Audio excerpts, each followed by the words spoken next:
This podcast is sponsored by Talkspace. You know when you're really stressed or not feeling so great about your life or about yourself? Talking to someone who understands can really help. But who is that person? How do you find them? Where do you even start? Talkspace. Talkspace makes it easy to get the support you need. With Talkspace, you can go online, answer a few questions about your preferences, and be matched with a therapist. And because you'll meet your therapist online, you don't have to take time off work or arrange childcare. You'll meet on your schedule, wherever you feel most at ease. If you're depressed, stressed, struggling with a relationship, or if you want some counseling for you and your partner, or just need a little extra one-on-one support, Talkspace is here for you. Plus, Talkspace works with most major insurers, and most insured members have a $0 copay. No insurance? No problem. Now get $80 off of your first month with promo code SPACE80 when you go to Talkspace.com. Match with a licensed therapist today at Talkspace.com. Save $80 with code SPACE80 at Talkspace.com.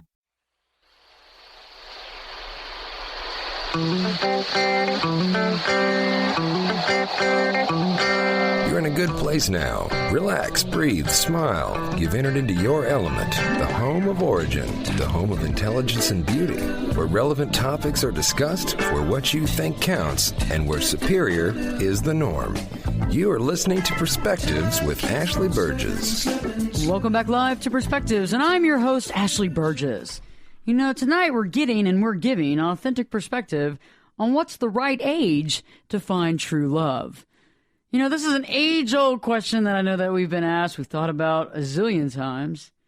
You know, what is that right age to find true love? When are we going to find true love? When are we going to get settled down? When are we going to get married? When are we going to have the children? When are we going to have the white picket fence and the dog and the cat and the this and the that? When is all this going to happen?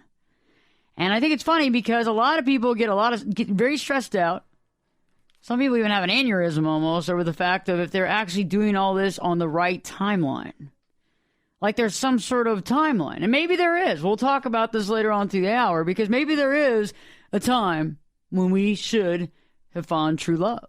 Maybe there's a time that we should have found it by now. And if we haven't found it now, we might not ever find it, you know? And I know, Bill, you and I have been talking about this. Yep. We took a walk around our beautiful studios here. Yep. Around the beautiful lot here at the studios, and we talked about it, you know? We did. And I think it's interesting, the concept of what society teaches us as well as what the media teaches us. But I think we really started talking about the fantasy life, right? The fantasy of what love is. Right. And I think a lot of people listening can understand, especially women. All the women listening tonight know the fantasy that you might have had as a child about how you were going to fall in love, how it was going to happen, how marvelous it was going to be, right? What's the ceremony like? What's all this going to happen? And I think it's interesting because we set our sights on, you know, where it's coming from, when it's going to come in our life, and how it's going to show up. Well, actually, you were a little girl. I mean, when's the first time you heard or saw Snow White or Cinderella or Sleeping Beauty? Probably pretty young.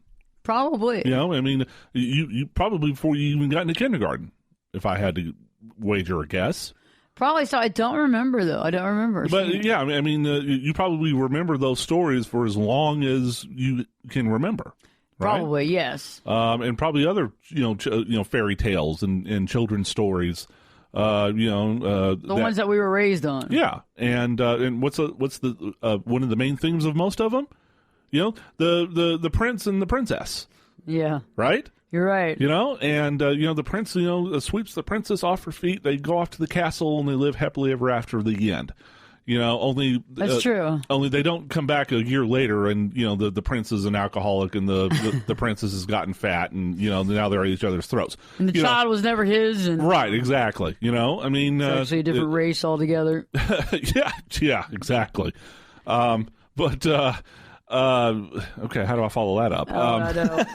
You know how I just throw it out there. Yeah, you do. It's true, though. At the very end, you're right. And it was always, and everything's good, right? Yeah. And that's the end. And, so young girls especially, okay, internalize you know, these stories, and not even consciously. I'd wager to think. I mean, you're the expert on that, but not even consciously, just subconsciously internalize all this stuff.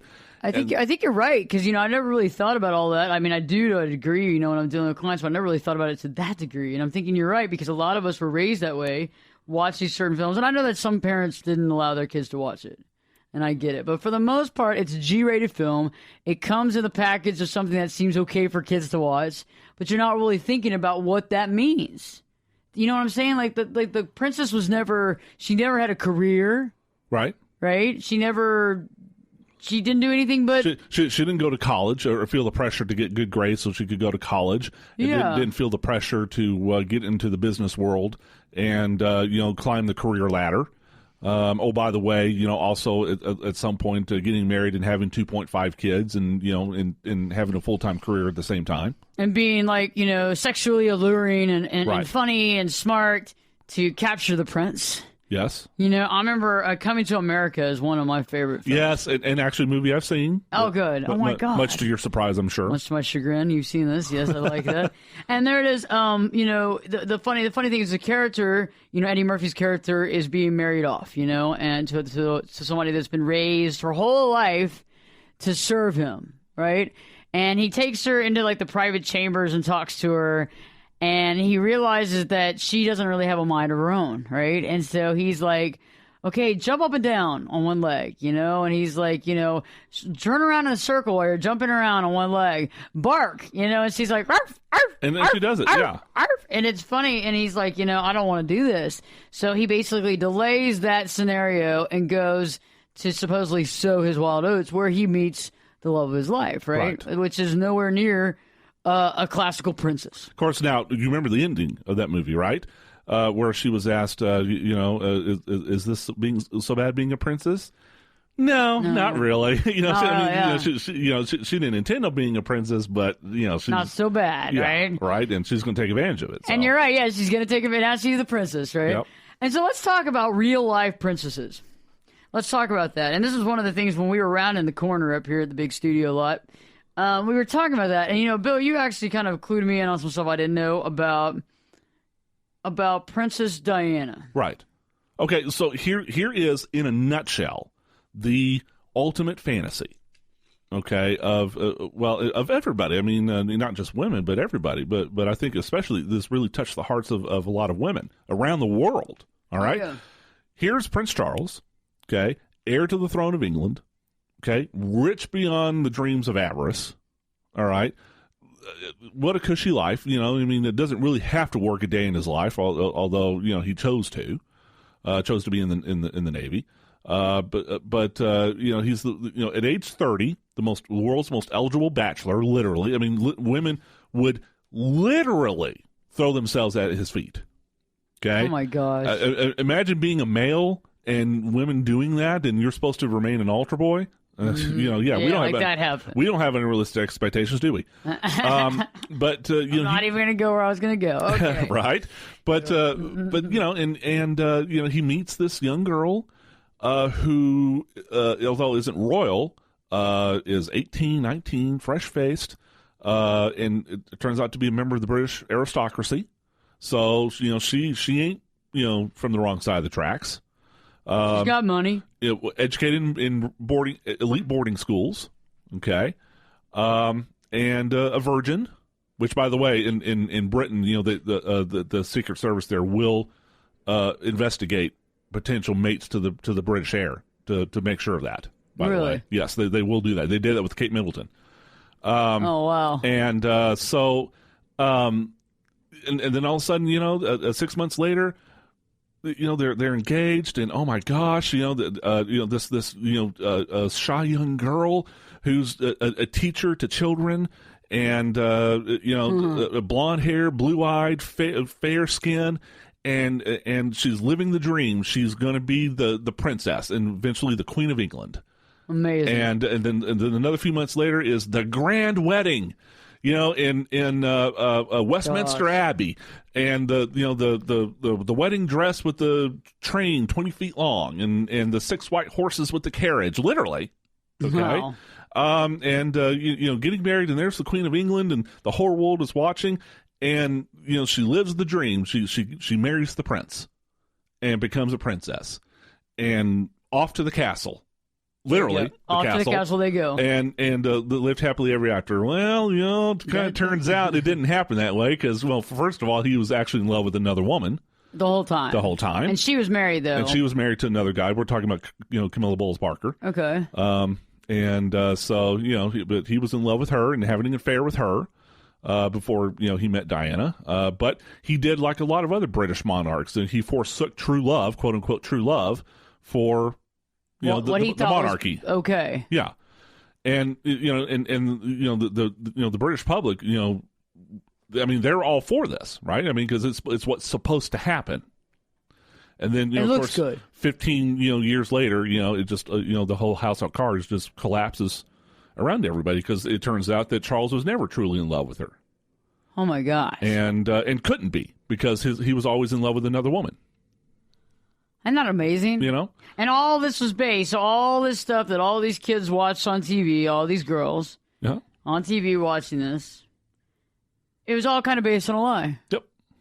And it's interesting how we as women, and I'm sure men can identify with this too, is that when we see something that's so emotional driven maybe, and we feel like it's so real and it's the fairy tale, we all want to buy into it. Yep. On the flip side, I have not really on the flip side, but kind of similar. I have some friends where, they'll get home from work and their wife will be like, Beyonce and Jay-Z have the best marriage ever. You know what I mean? Another one is David Beckham and Victoria. Oh, yeah. Posh Spice. Yes. And everybody thinks these are the best marriages in the world. And, I'm not sitting there judging on these marriages, but I'll tell you one thing. Everything always looks different from the outside. Okay, everything does. Think about Princess Diana. Everybody thought that was like the dream world. Oh my God! And then you see people that were like, if they can have that, why can't I have just a piece of something? Why can't I have something like that? Why can't I get married? Why aren't I married already? How old was Princess Diana? How old was Diana when they got married? When they got married, not even 20, I don't think. So you have a lot of people judging themselves also. You have women all over town, all over this country, all over the world for that matter, judge themselves on when they're getting married. And I think it's interesting because, like you were saying earlier, we all have, everybody says, there's a soulmate for everybody, right? There's a soulmate, this perfect soulmate that's going to be your everything. It's going to be everything that you ever wanted or desired. There's a billion-dollar industry built around that concept. Oh, yeah. There's a soulmate, and all you got to do is listen to my advice and buy my book and listen to my CD, and you'll find that soulmate. Right. You'll find it because if you don't watch out, you might miss them. Lose your soulmate. Soulmate could just fly out of thin air. Yeah. So when we return, we'll be talking more about our expectations, more about the fantasy as well as the soulmate, and how to understand maybe more a little bit about where we are in our reality. Stay tuned because Perspectives with your host, me, Ashley Burgess, will be back in 2 shakes.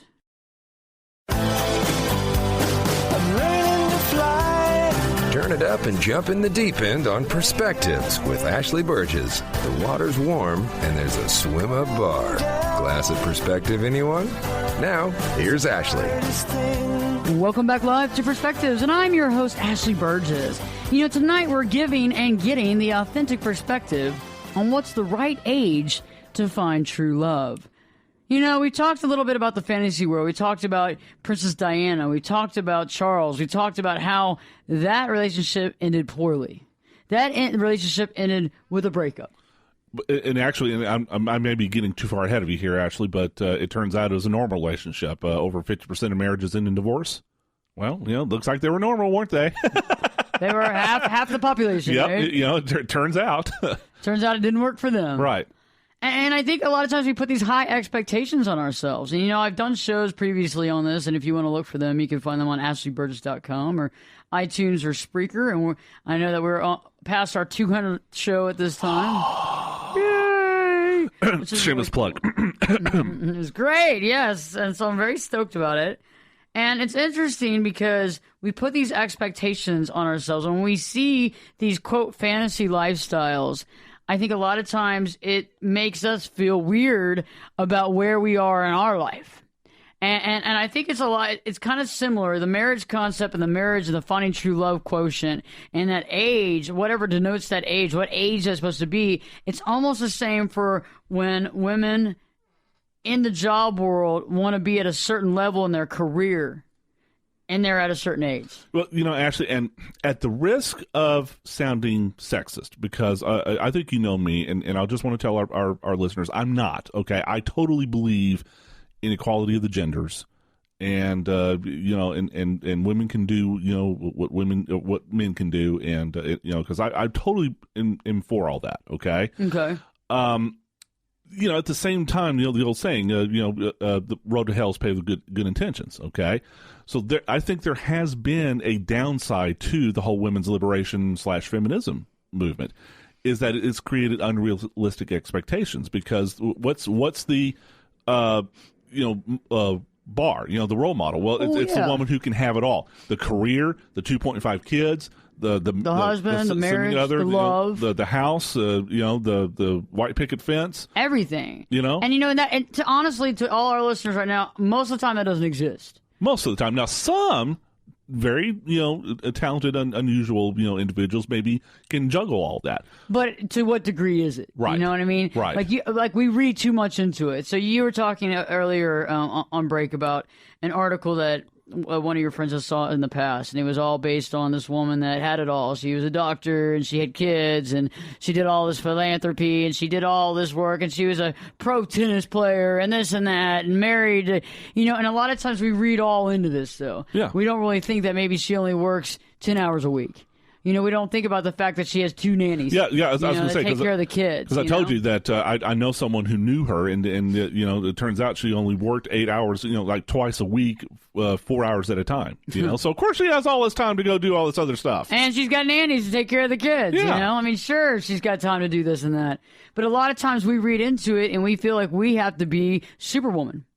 Like, there's no way out. We got to be Superwoman. If I'm not Superwoman, then I'm not a woman. I was going to say, and if you don't hit that level, that bar, then there's something wrong with you. Because something's wrong with you. Because other people can hit that bar.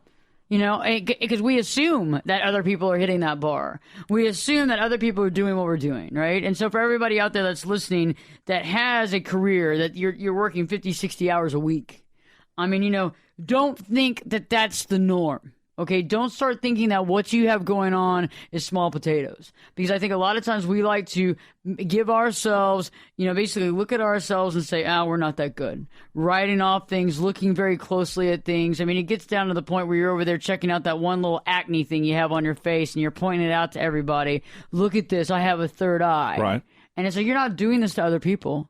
You're not pushing this on other people. And so I think a lot of times we are dealing with this, where is this love going to come from? When is it going to show up? And how is it going to show up? And going back to the concept of soulmates, the soulmates. I have clients that come in on my office, and they'll come in, and a lot of times the soulmate comment comes up when they've already been married and they meet somebody. And they meet somebody. And they only see this person, they're having an affair. They're having a sexual affair, not just an emotional affair. Naughty. I like the emotional affair. Yeah. As I roll my eyes. Anyway, it can't happen, but come on. And so they're having a sexual affair. And like we were talking earlier about that too, love versus lust, is that they start seeing that love, they start seeing that sex, and those 2 to 4 hours a week is everything. This guy, this man gets me, or this woman totally understands me, and the sex is great and all this stuff. And I'm like, well, I hope you get along for 2 to 4 hours a week. You should be able to get along with anybody. You could get along with Hitler for 2 to 4 hours a week. You know what I mean? It's only 2 hours a week. Even Hitler. Come on. You can hang out with Hitler for 2 hours. The guy not that bad. You could have a couple of drinks. That eats up about an hour. You know what I mean? You maybe eat some food. That eats up about another 45 minutes. And maybe you got 15 minutes of conversation. It's like, it's not that big of a deal, right? But then they're always in my office like, but I'm in love. And I'm like, well, you got it. You're in love with the fantasy of the fantasy. You're in love with the fantasy because you've been married for so long that there's no more fantasy. Right. You've seen it all. And everybody that's been married knows that there comes a time when some of the stuff that used to be kind of like fantasy is no longer fantasy. Well, and I think one of the points I wanted to make on this is that a lot of people, and maybe I'm wrong, correct me if I'm wrong here, but I think women are more prone to this than men are. Okay. Confuse and equate love with lust. Yeah, confuse sex and love. Those are two completely different concepts. Okay. Yes. Men, I think, are capable. And maybe this doesn't say a whole lot about us, but men are capable of separating sex from love. Yes. Okay? Whereas I think a lot of women, I'll go ahead and say most, and maybe I'm wrong about that, will like, he loves me, I mean, I think it's hard because I think women more bring emotion to the table. Because they're more emotional. Yeah. It's the emotional attachment. And so, so they confuse the sex thing, so they're in having sex. Right. And then they start feeling this feeling. And it's also a lot of attachment, too. So there's this attachment feeling. Women get attached faster than men. Right. They just do. Right. It's part of it because it's that whole emotional makeup, right? So if we think of lust as this big roaring fire, okay, well, guess what? Eventually the roaring fire is going to die down, all right? And if your relationship is only based on sex, what else is there left? Not much. If you haven't already established a bond, a friendship, a friendship, and all the good stuff. And yeah, go ahead. And I think that in general, I think a lot of times though we don't think about that. We just want to run into it. We want to get love in parentheses so fast because we feel like we're behind the eight ball with the age situation. I mean, think about it. Yes. Like you were saying earlier that people, and we've heard this a lot. I've actually heard this a lot on Facebook and Twitter. And if you want to go on and comment now on social media on Perspectives with Ashley Burgess or on Ashley Burgess, and on Twitter especially. I mean, I think that when people turn 40, it freaks them out. Oh my gosh, the big 40. I know people who are just absolutely devastated. At 40. Devastated. At 40. At 40. And it's not necessarily it's the age, it's what they think they were already supposed to have at 40. Right.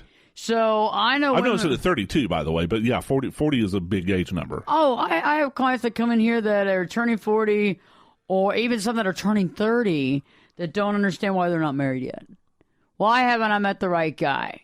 I mean, I'm almost 30. I mean, what's wrong with me? And why don't I have the 2.5 kids? Why don't I have the house? Why don't I have the cars? And why am I not yet the senior regional vice president? Yeah, it's like they want everything, And I always think it's interesting, though, how because of our society and how it's driven, especially with TV and media and everything in between, how often we want to say that we're not doing it right. Like we want to sit there and make our decisions on our life based on the fact of some haphazard sort of diagram of criterion on where we're supposed to be in our life at whatever time. Like who said that at 21 years old, you should be engaged? By 20, you should have waited and waited for a big wedding. So you waited till the December of that following year to have a big Christmas wedding that you invited 1,000 of your closest friends. Or the summer wedding, Or the summer wedding. And then by 25. Well, that's 22, and then by 24, you need to have the first one in the oven. Right. Okay? And then, it's good to have kids 18 months apart, so... By the way, I love that phrase, don't you? A bun in the oven? A bun in the oven. And it's good to have children 18 months apart. So after you have the first one, wait 18 months, have the second one. Mm-hmm. Are you going to pump up a third one because you got two girls and you didn't get a boy and you really want a boy? You're going to go for the boy. You go for the boy, you get a girl again. Just kidding. So, but you see what I'm saying? Like, it's this whole concept. And in the meantime, it's like you're following this like criterion of whatever you think is supposed to be happening. I mean, I hope you're driving the Volvo because that's the required car as well. I hope you have a specific dog because, by the way, a golden lab is the dog of chosen. Okay, right. I hope that you got the memo. I really hope you did, because if you didn't, you're out of here. And you have this whole kid thing, and it's so funny because you have people that compete on this level too. I've seen people competing, especially at dinner parties with married people. I love that because I'm like, I love it because I sit back and laugh my butt off. I mean, they're literally competing. It's like they're like a football game or something. Oh well, I have two sets of twins. I like that one too. I was in a meeting recently where one person had triplets and twins. And I was like, oh, wow. And you could see, like, other people, like, kind of looking down, like they felt, like, bad about their life. Because they didn't have all that. They have, one one kid that's probably not doing that good in school. You know what I mean? So you have this whole, like, I'm going to compete against these people for my life because they might have a better life than me because I didn't prescribe to the criterion that was given to me, you know, that I'm supposed to live my life and I'm supposed to make my decisions by. And I really think that some of this criterion, it doesn't exist. It's just expectations and limitations that we put on ourselves because we base our life based on some sort of age bracket. Yes. And the age doesn't matter. It's an artificial timeline. It is. You know, it's a scare line. I call it a scare line. Scare line. That's a good one. It's a scare line because, doggone it, it's scary. If you look at that number and you actually define yourself based on that number, I mean, I don't even know how you get out of bed every day. I mean, I went through that when I was younger. When I was a younger kid, I used to freak out. I remember when I turned like 20. It was, oh my gosh, it was crucial. Like, I had not done enough to be 20 yet. Right. Seriously. And then at 25, the same thing comes about. You know, and it's just a beatdown. I'll tell you that, it's a beatdown. And to live by the actuality tables and try to figure out this about age it's just a complete letdown. So stay tuned. When we return, we're going to be talking more about the reality of the situation and more about really, you know, how to understand what love is and then how to deal with the societal pressures that we have.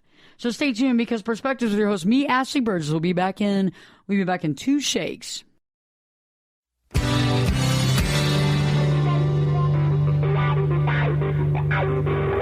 This is Jake Busey, and you're listening to Perspectives with Ashley Burgess. Welcome back live to Perspectives, and I'm your host, Ashley Burgess. You know, we're talking tonight, giving that authentic perspective on what's the right age to find true love. And, you know, I really want to go into this next part real quick because it really matters to me, and I think that, Bill, you can resonate with this, and I'm sure most of our listeners can. You know, what if you're not married? So if you're not married, isn't it funny when people say, is something wrong with you? My own mother has literally asked me that question. Is something wrong with you, Bill? You're not married by now? Yeah. Seriously. I know people that literally, like you were saying too, you've been in a relationship for close to 2 years, and people go, why haven't y'all gotten married yet? We started getting asked that at 6 months. Well, why aren't you getting married? Is something wrong? Something wrong with the relationship? You know, get married? And you have two sets of people that ask that, the married and the single. Mm-hmm. Okay, so the married people ask you, I think, because they like, you know, misery loves company. But that's just my own idea. Wow. Just kidding. Well, you Not have a positive aspect of marriage, don't you? Good grief. Well, no, I think it's a concept of it. When everybody has kids, they want everybody else to have kids. Because why? Because they prescribe to the criterion. If they accepted the societal criterion, then why aren't you? Right. Okay, that's why. So that's the key. So when people are married, it's not because of misery. I mean, some people are miserable and married, but okay, for everybody that's not, it's a different story. However, I believe that because people prescribe to the criterion of, okay, I get to a certain age and then I get married. If you're not married, anybody that's listening, if you're not married by now, they want to know why. Because they want to know probably what makes you so special. Like, why aren't you doing this? Or what's wrong with you? Because we've all subscribed to this. Yeah. And the same thing goes for the kids. Why haven't you had kids yet? Why aren't you conforming? Yeah, why aren't you part? We're doing this. Yes. We're waiting in line at this ride at Six Flags. Why aren't you waiting in line? What's up with you? Is this ride not good enough for you? Yeah. Is this not good enough for you? Are you better than this? I mean, I think that's the key, is that everybody wants to get you into this thing. Into the cult. Yeah. Into this, exactly. The married child cult. Come, join us. Don't be afraid. Drink the Kool-Aid. Drink the Kool-Aid. It's okay. Smoke the this. Spiked Kool-Aid. Smoke this. It's legal in several states. It'll make you want to procreate. Have children. You know, I mean, it's like, listen to me. Talk, you know, look at my dog's eyes as he tries to, you know, get you into his gaze to get you to get married. And think about it. It's true. I mean, even when I first met my husband, the very first night we met, we ended up going to 2 spots, and then we went to go to dinner with a group of people.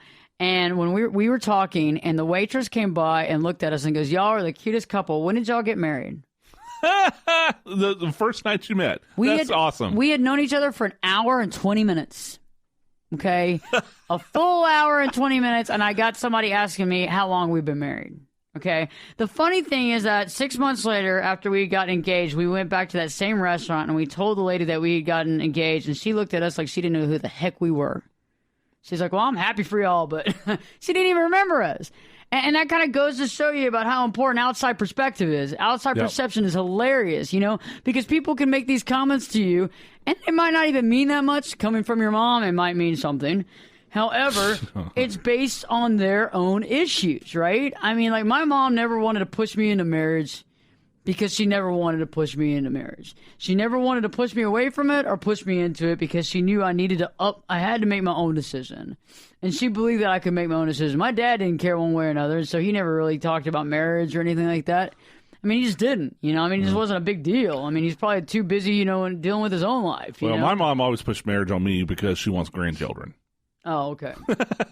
Yeah, I don't think either one of my parents want to take care of any kids anymore. No, my mom wanted grandchildren. See, my parents, I think if I God bless my parents, but I think if I was to call, one of my parents lives out of state, so that's not going to be convenient. However, if I was to call my mom, she'd probably be like, oh, you think you might have somebody that can take care of the kids? Right. I don't really think my mother wants to take care of more kids. So she's done her duty in that regard. She's done. She's done. Yeah. I mean, I'm sure she, hang out for birthdays and stuff like that, but it's not like that. And so I think a lot of it is based on, all of it's based on what other people want for you or what other people think you should be doing.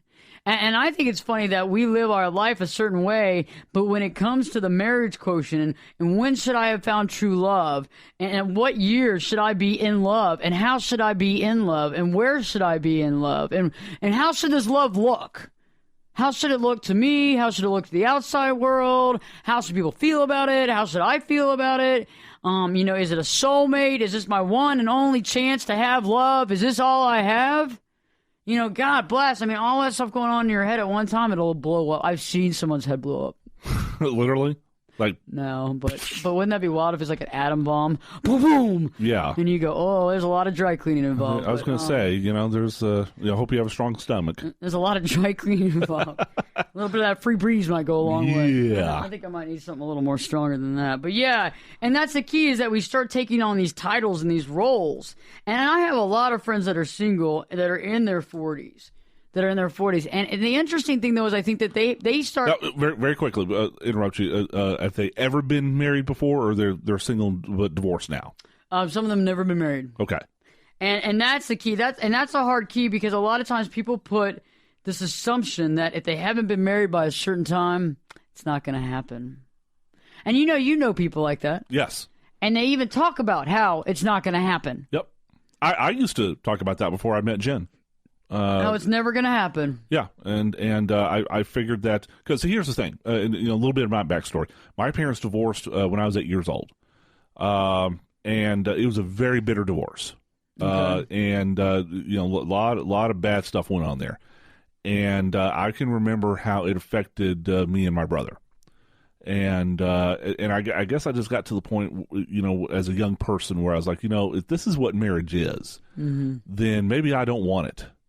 And now, of course, my grandparents have had a great marriage, and so I saw a good example of a good marriage. But I always said that, what, I will never put my children through a divorce. And if it means I end up alone, then I'm willing to face that.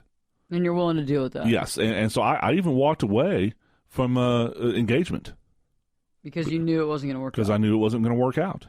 And you didn't want to put, expectations. And that's the thing is that a lot of people in those situations, though, because of the stereotypes, because of what they believe, will go through with it. But because even if everything is in front of you is saying bad idea, red flag, stop, this isn't going to work, they still go through with it because they don't want to look like a failure. Right. I mean, like I have two friends that actually went through a marriage that they didn't even want to get married to. Weren't in love with that person. No, and they knew it before they walked down the aisle, and they talked about it to people. They still, because they didn't want to lose face, got married. Because they didn't want to lose face. Because what's one of the other, fantasies, quote unquote, leaving the other person at the altar? Didn't want to go through that, right? No. Didn't want to actually leave the other person at the altar. So it'd be awful. Yeah. And I know people that have done that too. I know, right? And just got cold feet at the last minute. Oh, yeah, it was probably the best thing for everybody. You know what I mean? Right. Like that would have ended in an awful divorce. However, at the time, they were buying into this fantasy, and eventually one person realizes it's BS. It's not real. Like, this is all a fantasy. This is all BS. This isn't the right thing. But you know, and sometimes, like you said, people can get clouded on what's real and what's love, right? I mean, I think we all get clouded on that sometimes, you know? And I also think that a lot of times the societal pressure, and especially our family pressure, but I think even more than family pressure is our personal pressure. Because we look around, and I know for a lot of women listening right now, you look on Instagram and you see these pictures of these marriages and these destination weddings and on the beach and all the friends and the rose petals, and everybody's talking about the trip to the Dominican Republic and how amazing John and Marsha's wedding was, and it was so amazing, and everybody was there, and you know, it was amazing. And yeah, and then you go, you know, you look at this stuff, and whether you went to the wedding or you didn't, or you go through Facebook and you see people that are all engaged, and you start making up these stories in your head about how great the relationship is and how crappy your life is because you're not engaged. And you would rather be engaged to, you know, Charles Manson or Hitler. Or Hitler, even dead Hitler, than to sit there and say that you're not engaged. Seriously, I know people that get engaged just because they don't want to be alone and because they want to tell everybody else I'm engaged. And they don't really even love this person. Right. It's a placeholder. And you know, it's a sad thing because in those situations, you're playing with people's emotions as well. But on the flip side, it's like, man, it's like when you have all these expectations and limitations on you, you miss the target. And I've talked about this on previous shows. And I think I've talked about this earlier, is that sometimes you miss the target. And if you're looking just to have a placeholder because you don't want to be alone or because you think that society demands the fact that you should be engaged by now, you're probably missing out on something pretty good. You probably are. Yep. And when we're looking, you know, when we're looking left, something could be happening right. We're not even paying attention. When we're looking down, something's probably happening straight in front of us, right? But we're not paying attention. Right. And it's like when you're not paying attention, you're paying attention to the wrong things and the things that really don't matter. In the end, where does that get you? I mean, you're in a relationship with somebody you don't love, really? You're in a relationship with somebody that's a placeholder? You're in a relationship with somebody that you created some sort of love thing just so that you feel better about being in the relationship? I mean, just so that you can tell your friends you're engaged? I mean, it's like dating a doctor. Oh, I have a doctor now, and he hasn't even, like, you know, passed the bar. He hasn't passed the medical, you know, the medical exam to become a doctor. You know, I mean, but you still call him doctor. Like, the whole thing is, what do you want out of life? And I think a lot of this is based on pressure. A lot of it's based on fantasy, but a lot of it's based on history. I mean, like, we were supposed to get married at a certain age as a woman. You're supposed to be married at a certain age, we think. You're supposed to have children at a certain age. You're not supposed to think about certain aspects of your life. And I think a lot of that is going out the window. I really see a change in society recently. I see that there's a lot of women out there that are realizing that it's okay that they're not married right now. I see men that know that they already know it. Most men don't get married till they're later on in life because they're having fun. They're doing their thing. They Sowing our wild oats. Yeah, and women can do that too if they want. I think, again, we put these limitations on us. Like, it's not okay to date around. Like, it's not okay to check out who's out there. Like, it's not okay to have fun. I mean, do what you want, but honestly, if you're not married yet and you're freaking out about going out and meeting people because you don't want to look a certain way, you might want to check it again, because that's what they call midlife crisis for, is when people get into marriages and they never had any fun and they never did anything outside of that. That's when panic strikes, okay? And they look at themselves and they go, man, I didn't have any fun, and I'm 40 years old, and I've missed out on some of the best years of my life. Right. And you don't want that. You don't want regret. And just because, you know, women can be some of the hardest judges on other women. Just like, oh, it's just awful. You know, just awful. Forget the sisterhood. I mean, women are just vicious towards one another. They're vicious. Holy Some of them moly. are vicious. Some of them can be so mean. And the thing is, you can't look at other outside perception on you. You got to be able to have an inner quality of strength and understanding. So when we return, we're going to be talking about the 3 things you can do that you can start doing now to change the fact of how to deal with what the outside perspective is. But also, we're going to talk about what is the exact right age, because me and Bill know the exact right age of when you'll find true love. So stay tuned, because Perspectives with Ashley Burgess we'll be back in 2 shakes. I can lift you up. I can show you what you want to see and take you where you want to be. Get in here and give us your perspective. We're listening. You're listening to Perspectives with Ashley Burgess. Safe and sound.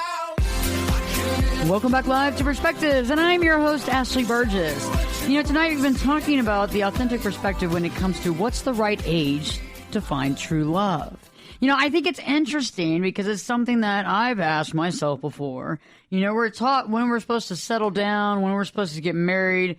You know, we see all this fantasy world. We see all this soulmate conversation about where is it going to come from? Where is the love going to come from? When is it going to show up? How is it going to show up? And we come up with all these thoughts in our head, all these expectations, really, that seem to limit us or seem to make us feel like we're too late bloomer, or we're behind the 8 ball, or we're not doing the right thing, or somehow we're not living the right life. We're just not right. We're wrong. Our life is wrong. It's riddled with problems. You know what I mean? Or there's something wrong with me because I'm not married yet. Right. And I think a lot of people can associate with this because you have family and friends, or maybe not always such good friends, asking you why you're not married. Yeah. You know, and the married people are always asking the non-married people because they want you to get in the club. Real quickly, here's a good one. You know, how long have you been dating? I've been dating a year and a half. Oh, when are you getting married? Oh, yeah. So you're getting married, right? Maybe never. Maybe. You know, maybe we're just going to date for the rest of our lives, you know? Who Why? knows? Is that bad? Is that bad? Yeah. Right? Everybody wants to get in everybody's business. Everybody wants to be in Yes. everybody's business. Absolutely. Because everybody wants to know your business because they want to know if you're going to do it the same way they had to do it. You know what I mean? I mean, it would be funny if... And maybe not even the same way they did it. Do you conform to the fantasy? Are you conforming to the practice? Yes. Of the criterion? Yes. Funny enough, though, it makes you wonder, too, if you just were, like, crazily honest, what would happen? Oh, God. But probably their heads would explode. No, we're just screwing around. Or no, actually, you know, I was planning on marrying several women, actually. Actually, I should do like Christian Grey and, 50 Shades of Grey. I don't date IF. Oh, my God. You know? And just see what somebody says. Oh, my God, that's hilarious. Speaking of fantasies, that women hold on to, good grief, I can't stand that whole thing. I'm not watching that ever. But, not ever putting that in my brain. Which I scored boyfriend points. I went and saw the movie with Jen. And she's been wanting to see it for a while, and so I manned up and went and saw it with her. And didn't fall asleep. Didn't throw up. Didn't fall throw asleep. So let's talk real quick before we go into how to overcome our societal pressures. Let's talk. I think it's time to reveal what the right age to find love is. I think we got to do this right now because we know what the right age is, and Yes. you don't. So we want to talk about that. That's right. Okay, so you know what? There is no right age. There isn't one. Sorry to bust your bubble out there. There's not a right age. I I mean, mean, some people find the right soulmate when they're 75. Yep. I mean, my husband's mother was divorced for about 30-something years. Okay. And I went to her wedding a year and a half ago in Cancun, and she's 75 now. She was like 73 then, you Okay. know? And this is the love of her life. I mean, she's very happy. I mean, they play golf, they hang out all the time, they get along really well, you know, they're in love, right? And so there is no time. I mean, you can meet them when you're 18. But I think you have to sit there at a young age and really see, is this really love or is this something else? But I think a lot of times we have this prereq that we have to have this person in our lives at XYZ. We have to have this and that, and we have to go from there. And it's just, that's not right. I mean, why live in, man-made limitations that have nothing to do with reality? There's one good reason why that there can't be, not that there's not, but there can't be a, ideal age, for finding true love. It's because age is just a number.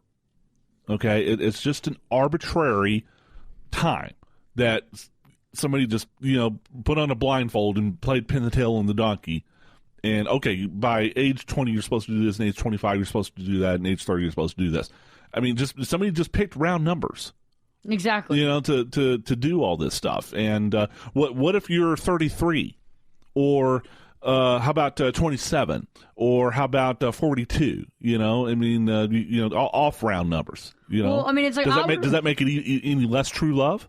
No, and on top of that, think about in high school, and everybody listening knows that they've had those friends in high school that blew up, in high school. Sure. They were like the quarterback of the football team. Yeah, quarterback, cheerleader, prom king and queen, Everything. And you know what happens later on? You go to the reunion and all crap's hit the fan. You know what I mean?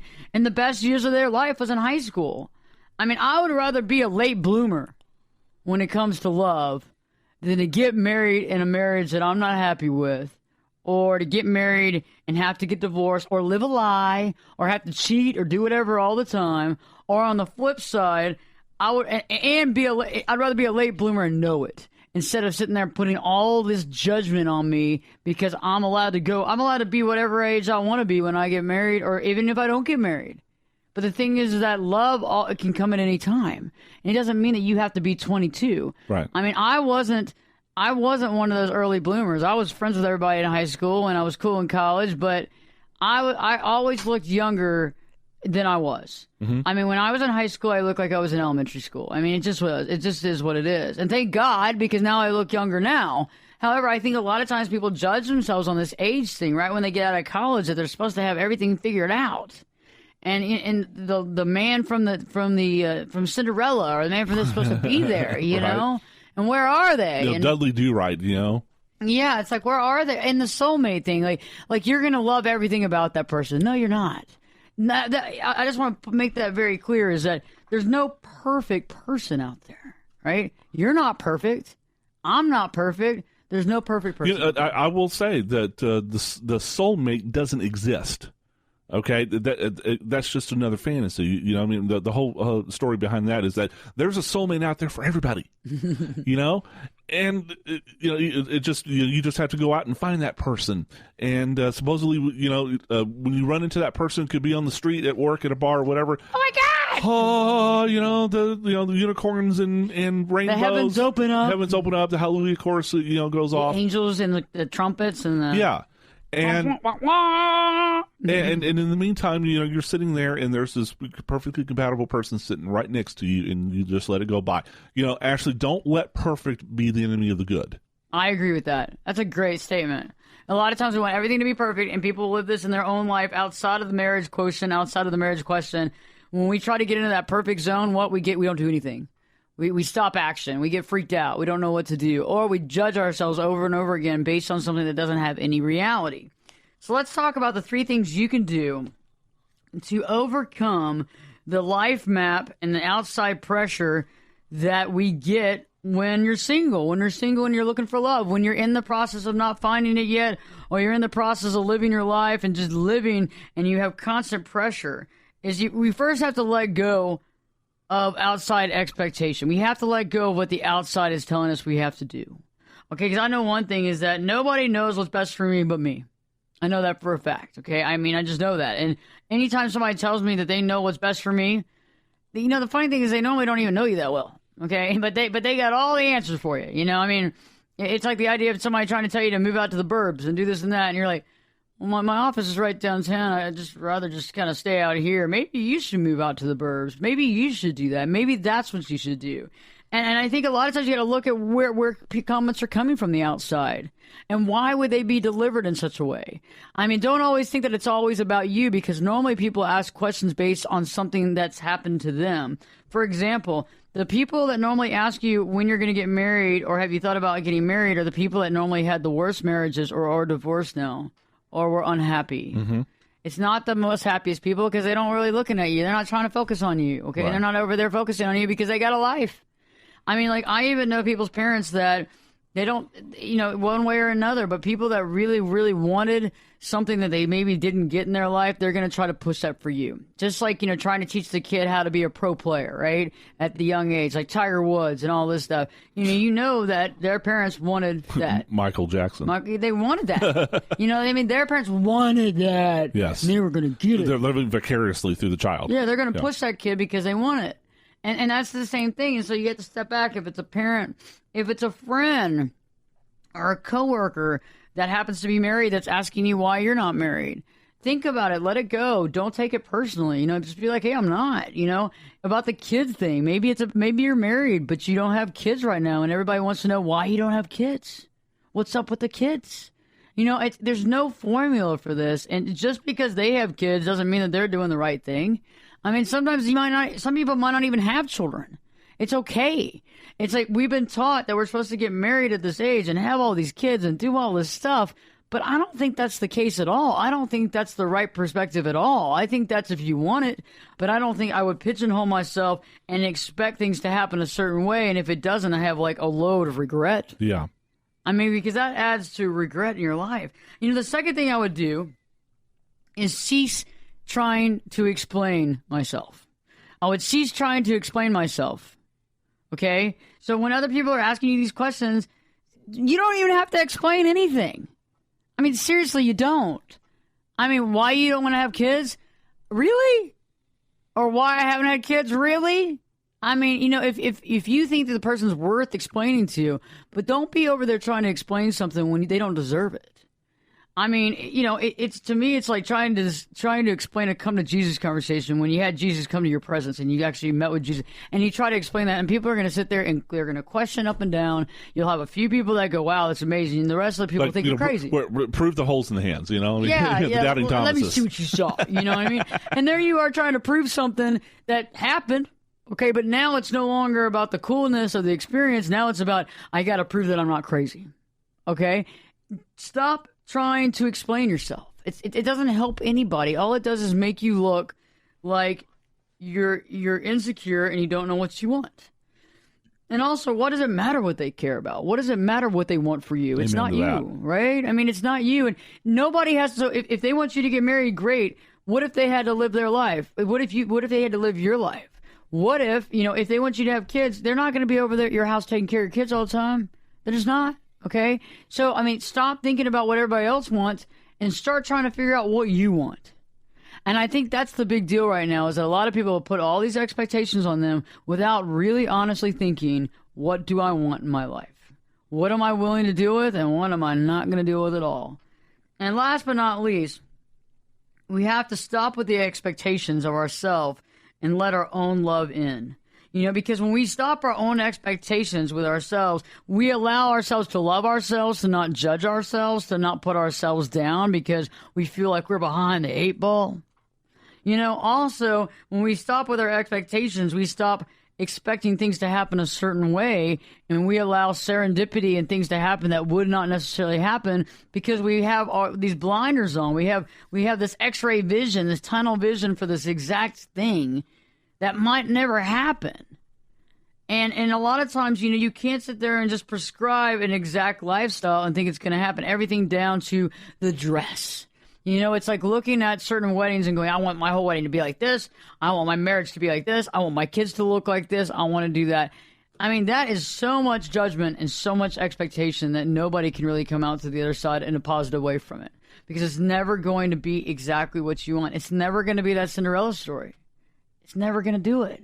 And there is no right age. It's just a fairy tale, that no more, no less. No more, no less. And to accept that and to realize that just because your life doesn't prescribe to the fairy tale, it doesn't mean it's a bad life. It's a good life. It's a normal life.